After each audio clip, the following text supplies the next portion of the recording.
Welcome to Frugal Friday Tips, where every Friday we give you quick, easy wins so that you can spend less and save more. Welcome to the third and final installment of our Restock Your Pantry Challenge.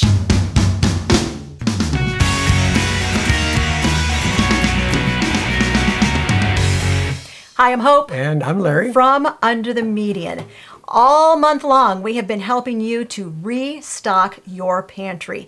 And tonight on Frugal Friday Tips, we are going to really focus on those of you who asked us, what do I do if I don't have a lot of space? Well, in 32 years of marriage, we've lived in some pretty small spaces. Yeah. So we actually face the exact same problem as you have, and we're going to tell you some of the solutions that we found. Then, on the last half of the program, my son Daniel is going to join me on camera, and Daniel and I are going to share our perfect 4-step formula for creating menus from your pantry. Hey, if you haven't viewed the first 2 parts of our pantry series, I'm going to link them up above and in the description of this video, and you can head on over there and watch those first 2 parts after you're finished watching this video. One of the things we've been offering during this series is a great pantry stock up workbook, and it's yours absolutely free. I give you a checklist of 50 must-have pantry items, a checklist for herbs and spices, and then a worksheet so that you can write your own list of what you need to stock up on in your own pantry. And if you would like to receive that, there will be a link in the description of this video where you can request that workbook. All right, so a lot of people asked us, I would love to stock up my pantry, but I just don't have the space. And we have been in that position more than one time in 32 years of marriage. Our first house was a little itty bitty 1-bedroom rental house. It was a 4-room house only. I don't think you'd want to even count the bathroom as a 5th room. It was basically what used to be the pantry. They made it into a bathroom. Turn the light on the bathroom. This is a lap. This is our bathroom. We'll have to lap at it. I don't even know if I can get this thing to show the bathroom, but we'll try it here. This is the bathroom, okay? That's one wall right there, and there's the other wall right there. So it ain't a very big bathroom. Now, there's the sink, little bitty sink that it is. It was real tiny. The house was over 100 years old, and we finally figured out after like months of living there, we're like, this is an awfully small bathroom. What do you think this was? And he was like, this was the pantry off of the kitchen. It was their storage. Yeah. It became the bathroom. So it didn't have a pantry. We did not have a pantry. So here are some of the things that we did. Now, the first thing that you need to do if you're really lacking space is make sure that that pantry list that you have is prioritized. You will hear us say that word again and again and again because we love that word, because we really do think that almost everything in your life needs to be prioritized. So the list that you have for stocking your pantry needs to have the most important must-have items at the top of the list, and those which aren't so important as you go down the list further toward the bottom. Because if you are tight on space, you just honestly can't afford to have things in there that you don't want, won't eat, or are just taking up space in your pantry because you don't have that much space. So make sure if it's in your pantry, you really want it to be there. All right, what are some of the solutions that we have found over the years in how to deal with small spaces?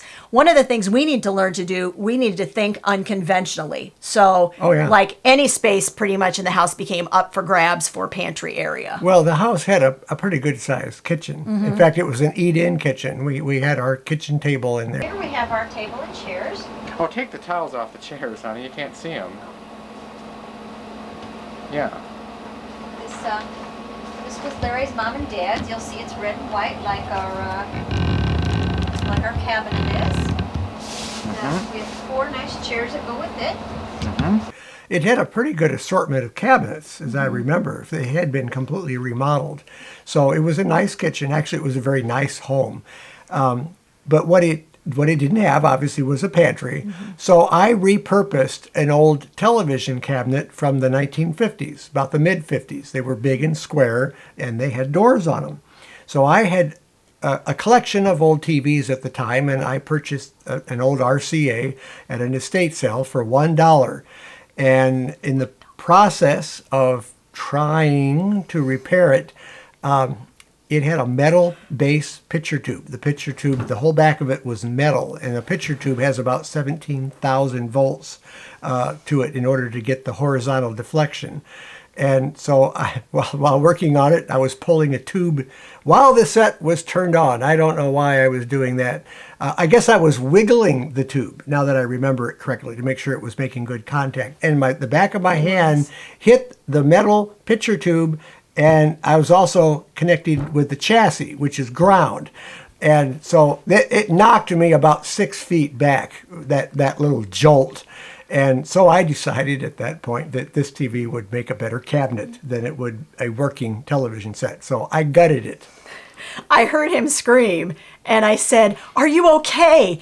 And he looked up at me. His eyes were kind of glazed. He looked up at me and said, "How would you like a pantry?" I was like, "So I take it you're not going to keep working on this set?" And he's like, "It is gone." And he immediately started ripping the guts out of the set. Yeah, and by the way, just on a side note, we had a television set that did work that looked just like the one in the original Back to the Future program. It looked just like that one. Grab it. Yeah, well, I'm not cut out to be a model, so There go it meet is. somebody else. So we had one. I didn't need two at that point. So I took all the guts out of it. We repainted it. I bought a shelf for it, and that's another story. But I went in a snow blizzard to get the wood for that and couldn't find the place because I couldn't see it. But anyway, I went back and got a shelf. So we painted it red and white to match our table and chairs. This is a cabinet that Larry made for me. Actually, it was an old TV set, and Larry stripped it out for me. You can see there are the knobs and the horizontal and vertical controls. Yeah, where they used to be. And all this was TV, and Larry took it out and put a nice shelf in for me. And he painted it red and white. You'll see why in a second, because our table and chairs are red and white. Put some nice porcelain knobs on it for me.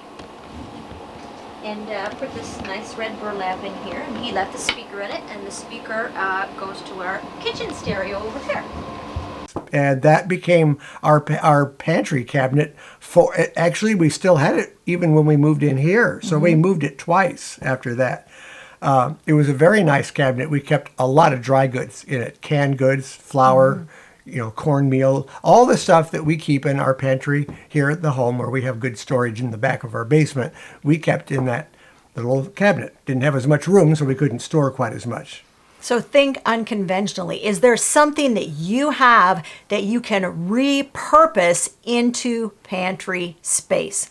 The next thing you might want to do is look high and look low. Now, what do I mean by that? You're going to look up at the top of cabinets. Is there space between the top of the cabinet and the ceiling? Anything that has space there is eligible to have some nice shelving units or maybe some pretty baskets or some boxes put up there, and to fill them with some pantry goods. Now I'm going to show you an example, and this is space that was available on top of the art closet in our classroom area in the house. And I didn't use it for pantry space because I didn't need it in this house, but what I did need was a space to put all of our board games. So I found this little shelving unit thrown out next door, and the lady that lived next door was a school teacher. So she had this really nice little pretty white shelving unit, and she had her name across the end of it in black marker, in thick black marker, her first name. And I was like, what do I can do with that? So you will see that I creatively looked at her name and thought, what shape does that remind me of? And I created a tree. I actually painted over her name. The black marker is still underneath, but you can't see it. I made it into the shape of a tree, and that's painted on the side of the cabinet on top of our art closet. So that's just an example of looking high, and if there's space there, go ahead and fill it. Now, the next place you need to look is not high, but low. Low. Now, at that time, we had an old 1930s stove. And we had some area underneath of that to store some things. I don't think we stored food products, but we could have if we wanted to. Now, as I recall, we did have some antique wooden boxes. Now, everything in our house was old then, and everything in our house is old now. So we had an old 1930 stove up on legs. Underneath of it, we put some attractive wooden antique boxes, and we stored things in there. So think of things that you can store, and if they're going to show, just make sure that it looks pretty on the outside. The other place that you can look low is to store things underneath of a chest of drawers, and we have done this many times as well. Yeah, if it sits up high enough, you can do that. You can even go, under a bed. Anything that sits up off the ground, you could use that space underneath creatively to store at least some canned goods, something that's not real tall. Now, in the little tiny one-bedroom house, we pulled the couch out from the wall just enough. We measured how much can this be away from the wall so that it's not noticeable, but there's actually about 3 or 4 inches of space back there, and we have space back there to stack things like paper towels or toilet paper.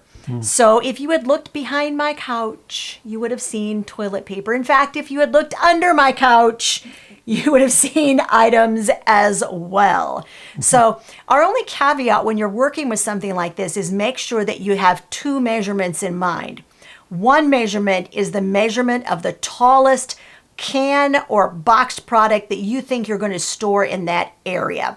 And the second measurement is the actual physical inches from the ground to the bottom of whatever it is that you're shoving it under. So if it's a couch, it's from your floor to the bottom of the couch. And make sure you leave an inch or so that you can actually easily slide things in and out of there, because you don't want it all the way up against the bottom of the couch. But if stuff sticks up above that container as well, you want a little bit of space there. And so make sure that you can do that. Now, some containers are available. Rubbermaid makes these, and they're actually on wheels, and they're designed to go underneath of beds and underneath of couches. But be absolutely certain that it's going to fit before you start putting things in there and shoving it underneath. Now, the other thing you need to pay attention to is not just the height, but the depth. You don't want to go and buy a container and find out that it's just too deep to go in the area. It's the height's fine, but the depth is not so good. It's going to stick out.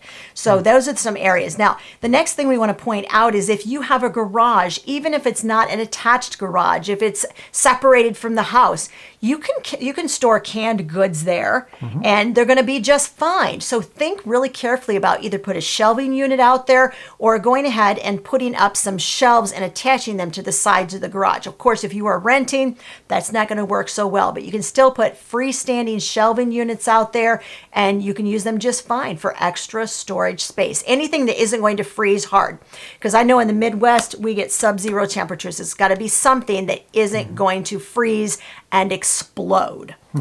Another item you can use are maybe some decorative storage bins. Now we've had some really neat old boxes that we've used for storage.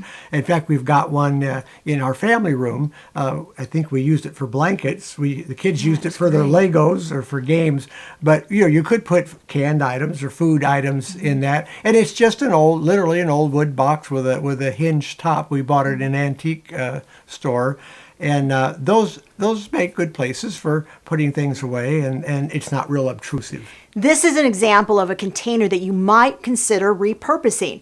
We honestly, Larry and I talked about it, we have no idea where this came from. The only thing that we remember is something that we ordered, like a large object, came packed in this. Bathroom cabinet. The bathroom cabinet. Thank you. I can't believe you remembered finally. So this was the base. At the base of the cabinet, it wasn't part of the cabinet, but it was a perfectly formed wooden box. So this kind of theme is absolutely perfect if you are lacking in pantry space. As you can see, I decided that I would use it for canned goods. I'm lining up my beans, and if you decide that you want to have like some sort of a barrier between your rows, all you need to do is probably measure either a little bit of light wood and saw it so it perfectly fits in there, or you can even use heavy cardboard, just something that's going to fit exactly between here and here and keep your rows nice and neat. And this would then go right underneath of the couch or underneath of the bed.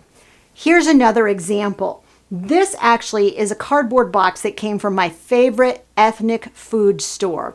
But you can go to Costco or Sam's, find yourself some heavy duty boxes, and then go ahead, stack your canned goods in it. Or if it's a lightweight box, this honestly is not a super heavy box. You might want to consider going ahead and putting things in it that aren't quite as heavy as canned goods, but it will still hold some of the extra items that you don't have room for in your pantry. All right, so those are our tips for if you've got small amounts of space. Those are some areas and some ways that you may be able to get a little bit more pantry storage. Now, our son Daniel is going to join me for the last half of the program. And Daniel and I are going to share our 4-step formula for creating perfect menus straight from your pantry. Hey, we've discussed on this pantry series why it's really important for you to have a fully stocked pantry. And one of the things we talked about is, what if like something happens, it's a weather related thing, and all of a sudden your electricity goes out and you need to get items from your pantry in order to feed your family. Well, you know what? That happened yesterday. Yes, yesterday. How about ice? 4:30 in the afternoon, it had been icing all day. They were not expecting it. It was supposed to be above freezing. It was supposed to be all rain. Not so. So I actually went and picked him up from work around 3 o'clock. We got back home and I go, "Oh, Daniel, this is so cool. Look at all the ice." And I'm not thinking it's going to take the power out. And I'm like shaking the bushes out in front of the house and going, "Look how cool it is falling to the ground." And Dan's like, "Yeah, whatever." So about 20 minutes later. Then, yeah, the power just cut out completely. And he's like, "How you like your ice now, Mom?" I'm like, "Not so much. Thanks for asking." So we have a backup generator, and Larry got the backup generator all fired up. And we got some extension cords run. And while he's doing that, Daniel and I are looking in the pantry Desperately. for items that we can use for supper. So what did we come up with? Lentil tacos. Lentil tacos. So we grabbed a pound of lentils, and we grabbed some flour and a little bit of oil, and we added some water to it. So we immediately made some homemade tortillas. So we needed something to put the tacos into. We made tortillas from scratch, took about 20 or 30 minutes, and we had those hot and ready to go. Then, so we cooked the lentils, added some taco seasoning, and then what else did we grab from the pantry to go on top of that? Do you remember? Can of corn, olives, tomatoes. Right. So we grabbed a bunch of canned items in order to go on top of the lentil tacos, and they turned out really great. We've got some photos to show you, but we actually used our 4-step formula to create that menu. So here's what we want to share with you today. We have 4 steps we take every single time that we create menus together using items primarily from our pantry. So the first thing that we look for is a what? A protein. A protein. So we're vegan, and so that protein primarily is going to be Anything but meat. Thank you. That's very clear. Beans, mainly beans. All right. We have probably 5 or 6 different kinds of beans in the pantry at all times. So I got to be honest with you. There are other protein sources that are not meat related, but for us, most of the time, that's going to be beans. So we're going to grab a specific kind of bean. In this case, it was a lentil. And then we added a veggie to go on top of that. Yep. And so the veggies we added were tomatoes, corn. We added some Olives. Some olives. Mm-hmm. So we added a protein, and then we added a veggie. So that's step 2. First, look for your protein source, then look for a veggie to add on top of that. All right. Now, the third thing you're going to add is a starch. Mm-hmm. So a starch is something that is generally like a pasta type product. It's going to be oats or quinoa. Something like that is going to be your starch product. And in this case, the starch that we added was making the homemade tortillas to put everything on top of. And then finally, we added a sauce. So I grabbed a fresh jar of salsa from the pantry. So now the last thing that we do, so that's the 4 steps. You're going to protein, a veggie, a starch, and a sauce. You can make sauce out of an amazing number of things in your pantry, right? Mm-hmm. So you can create sauces using what kind of things from the pantry? curry, vinegar. It's the big joke in the house. Curry is his favorite flavor. He tries to sneak it into every single thing that we make. That is the absolute truth. Other than that, you can also what is there? you can also make a sauce out of, you can use peanut butter, you can use soy sauce, you can use lemon juice, lime juice. All of those type things are going to be available from your pantry that you're going to be able to create either a simple sauce or a simple dressing to go on top of things. It's going to add an instant burst of flavor, right? We call it zing in this house. I'm like, let's add some zing. All right, so you can use that word too, and that'd be just fine. Now, the last thing we do is balance. So you make sure that you have the right balance of what? Sweet, sour, crunch. That's right. So your taste buds really want to taste that variety of flavors. So you want to make sure you got some sweet in there with some sour. If you got sour, you got to balance it out. And then a little bit of crunch on top is always a fantastic thing. Now that's the 4-step formula that we use every time we need to create a menu from our pantry. To prove to you that this doesn't take very long, we're going to set the timer. 10 minutes. We're going to give ourselves exactly 10 minutes. Daniel and I are both going to run back to our pantry, and we're going to bring back all the items to the table in the studio to show you how we would create 2 different menu items each using just items from our pantry and following our 4-step formula. We'll be right back.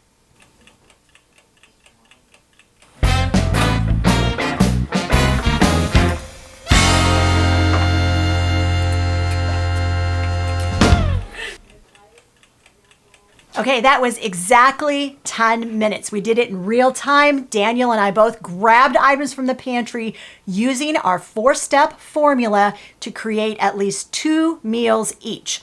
Now, we have absolutely no idea what the other one grabbed or what their game plan is. So we're going to start one at a time and tell you what we planned and what we grabbed from the pantry. Okay, so the first thing I decided was I would make a nice pot of chili.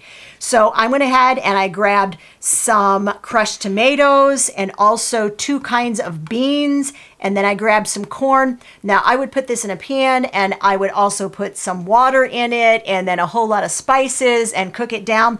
Now I wanted to grab a little bit of an unconventional starch because I grabbed rice for my second dish. I went ahead and grabbed some barley to go into the chili to give it a little bit more volume. I don't know how to put it. It's going to thicken a little bit, and because there's no meat in it, it's going to give it a little bit of that chewiness. Now, to go alongside of it, I went ahead and just grabbed one of my favorite things from the pantry, and that is my cornmeal, because I'm going to make myself some cornmeal muffins to go along with my chili. So that is dish number 1 for me. I'm going to move this stuff out of the way, and Daniel is going to show you his first dish. Okay. All right. What am I doing with this?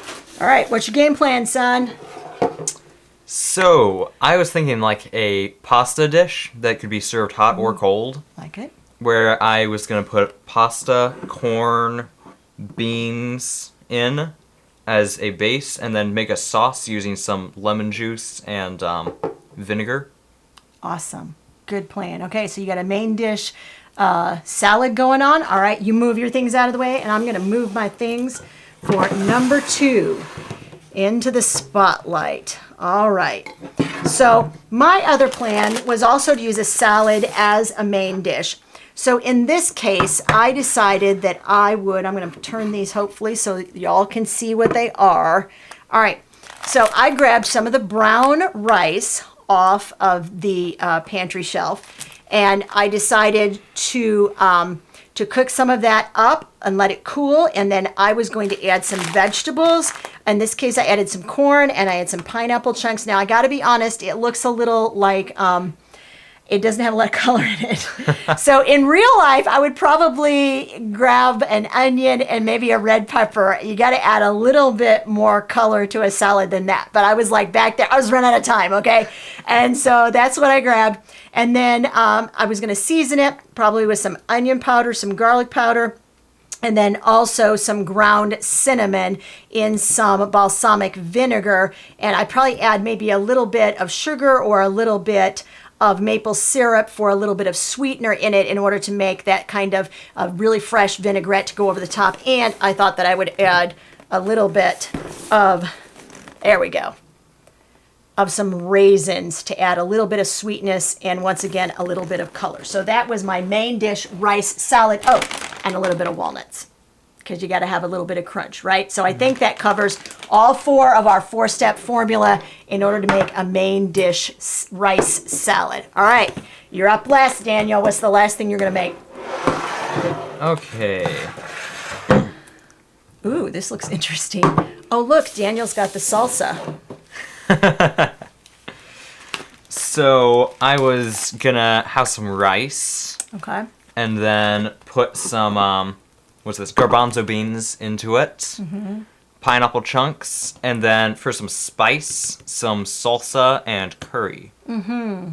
Because everything's better with Curry. curry. He loves curry. So yeah, so you're going to use I was using the kind of sweet rice salad, and you're going to use a little bit more of a spicy rice salad, got a little bit more of a kick to it. Mm-hmm. All right, so that is as easy as it is, guys. Seriously, that's how you use the 4-step formula to create meals for your family that they will love, and they will look at you and say, ooh, this came from the pantry. All right, so remember the 4 steps once again. You're going to add a starch, a veggie, a protein, a sauce, and then you're going to balance those flavors by making sure you get the perfect balance of sweet and sour, add a little bit of crunch, and you are good to go.